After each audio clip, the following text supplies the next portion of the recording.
Salam Rahayu, sedulur nasihat kehidupan misteri. Pada kisaran abad ke-7, dunia sedang melalui salah satu masa kelamnya. Di benua Eropa pada saat itu sedang mengalami era Dark Age atau masa kelam.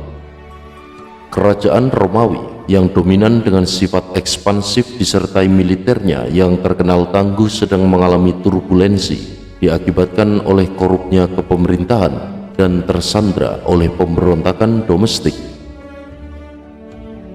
Di belahan bumi lainnya, yakni benua Amerika, suku-suku Indian juga saling bersaing menghancurkan sesamanya demi dapat diakui eksistensinya. Sedangkan di benua hitam Afrika dan Jazirah Arab pada masa itu masih terbelakang dengan suku-suku nomadennya yang berpindah-pindah tempat mengikuti hembusan arah angin. Jauh di sudut selatan bumi, yaitu benua Australia, dihuni oleh suku asli Aborigin yang berbudaya primitif. Di Asia, kita langsung saja ke Cina. Tidak perlu disangsikan lagi bagaimana pada tempo itu sedang berkecamuk perang saudara besar-besaran di antara 5 dinasti.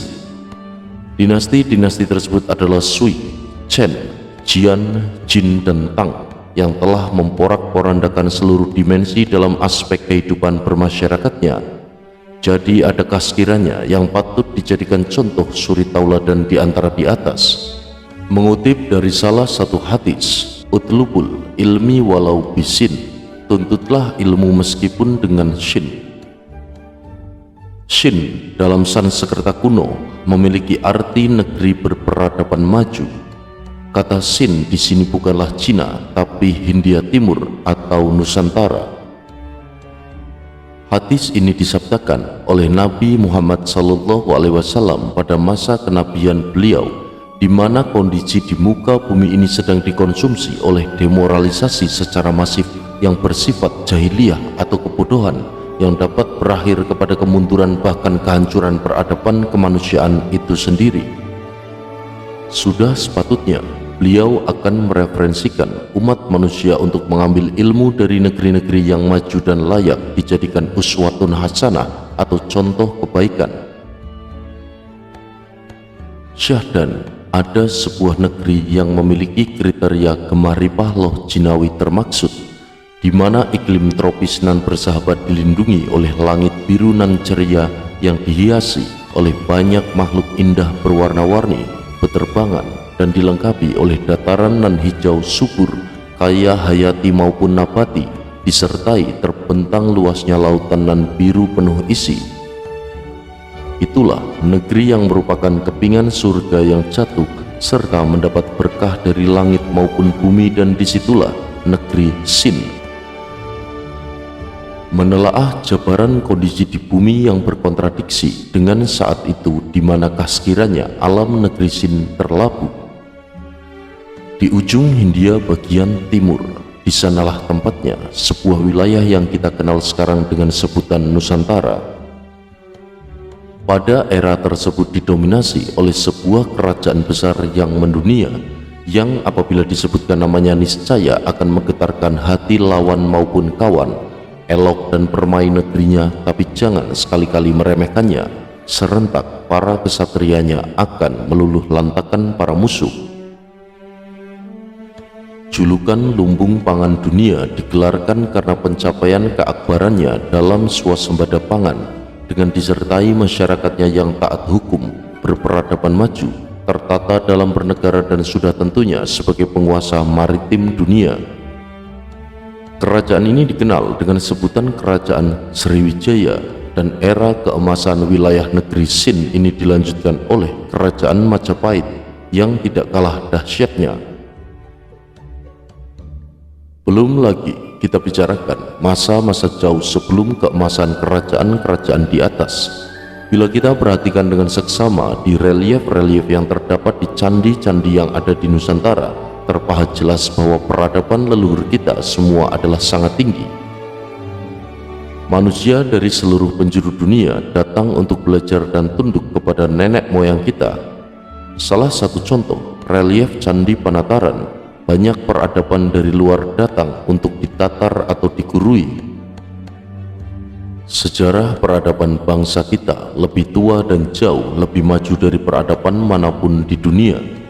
Bukti, Gunung Padang dengan usia, mega struktur dan segala kemisterian yang terkandung di rahimnya, dan kita yakini bahwa masih banyak gunung-gunung padang lainnya yang belum terdeteksi.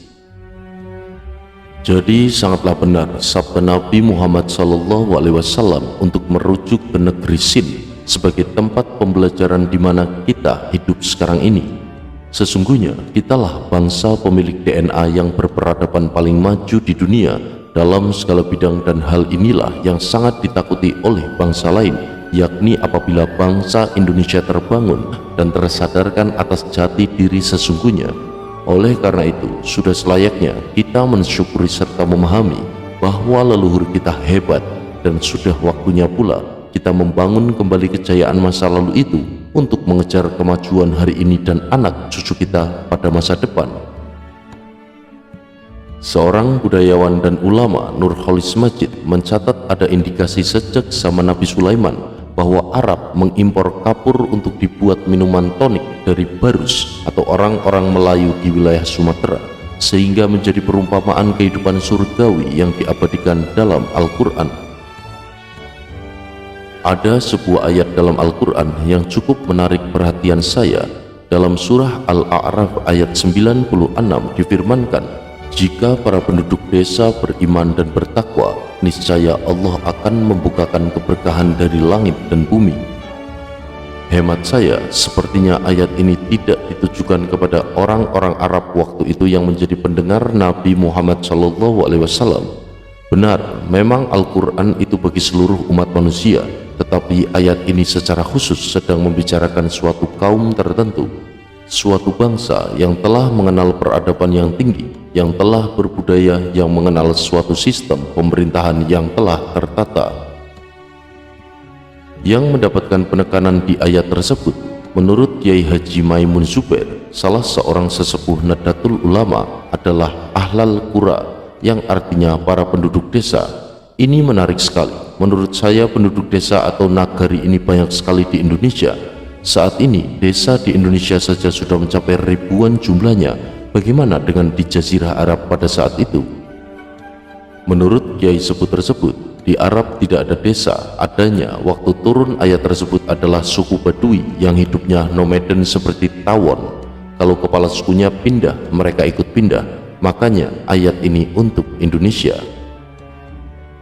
Jadi jelas pengertian desa yang menetapkan diri selamanya di suatu wilayah hukum tidak sama dengan nomaden. Sebuah desa dalam sistem pemerintahan Indonesia adalah tatanan kemasyarakatan yang diberi kewenangan mengatur dirinya sendiri sesuai budaya setempat. Berbeda dengan kelurahan, sebuah kelurahan tidak mengatur dirinya sendiri. Ia setidaknya tidak mengikatkan hukum pada tradisi dan adat istiadat yang kental seperti pada sebuah desa. Di Cirebon misalnya, kepala desa lazim disebut Kuwu. Ia bukan seorang pegawai negeri, tapi yang dituakan, yang dihormati dan dinobatkan oleh warganya. Berbeda dengan kelurahan, seorang lurah diangkat oleh pemerintahan yang lebih tinggi. Ia seorang pegawai negeri. Nomaden adalah pola hidup berpindah-pindah, tidak menetap di suatu tempat. Jadi budaya yang mapan tidak tercipta dalam hidup nomaden seperti itu. Hukum yang berlaku masih sangat sederhana. Seringkali kepala suku memerintah secara sewenang-wenang dan despotik ala Genghis Khan. Nomaden itu boleh dibilang pola hidup yang masih primitif bila dinilai orang modern pada saat ini. Nampak dalam ayat tersebut, baginda Nabi SAW memiliki visi yang jauh sekali, seolah-olah Nabi ingin menyampaikan pesan kepada pengikutnya yang masih nomaden tersebut.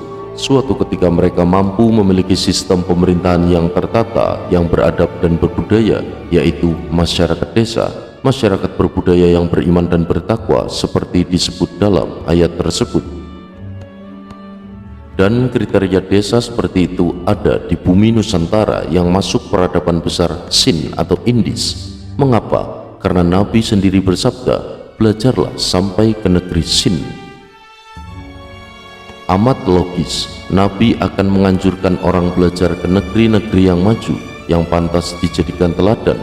Mungkin dalam pandangan Nabi, negeri Sin adalah negeri yang mendapat berkah dari langit dan bumi, sehingga pantas dicontohi oleh para pengikutnya.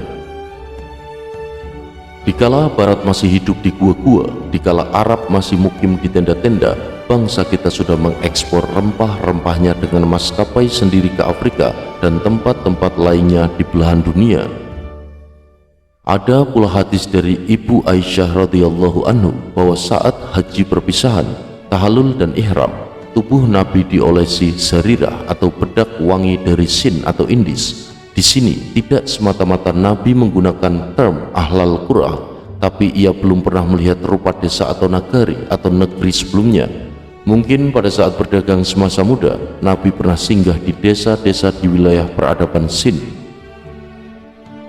Nabi ingin mewujudkan masyarakat madani, atau dengan kata lain, penguatan masyarakat sipil atau civil society, seperti yang pernah ia saksikan di Sin selama perjalanan berdagang.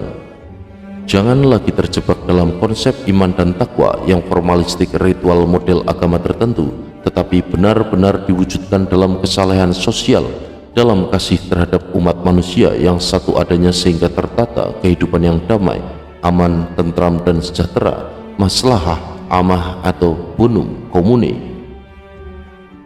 Saya meyakini ayat dalam surah Al-A'raf ini relevan dengan bangsa Indonesia sejak turunnya yang kali pertama hingga kini, utamanya bagi orang-orang awam di grassroots yang hidup di desa-desa. Sekarang yang penting adalah desanya, kunci keberkahan adalah desa, dan desa tidak lepas dari kehidupan budaya. Desa menurut saya adalah cagar budaya. Setiap desa punya adat istiadat dan tradisi yang khas, namun mirip-mirip karena masih dalam lautan budaya Nusantara. Budaya bangsa kita adalah suka hidup dalam damai, apresiatif terhadap perbedaan. Kekerasan bukanlah budaya kita. Sekarang terlihat jelas ada upaya kelompok agama yang mencuci otak warga bangsa ini hingga ke pelosok desa supaya ingkar budaya sendiri. Itu bertentangan dengan visi Nabi di atas. Mengingkari budaya, menolak kebinekaan berarti mendustakan ayat-ayat Tuhan adalah suatu perbuatan yang niscaya mengundang azab. Nabi tidak menolak tradisi di Arab seperti tradisi tawaf, haji, puasa dan lain-lain yang lazim diselenggarakan orang-orang Arab jauh sebelum kenabiannya. Nabi mengapresiasinya sebagaimana difirmankan, "Demikianlah aku turunkan Al-Quran itu kepadanya berupa hukum-hukum yang telah berlaku dalam masyarakat Arab."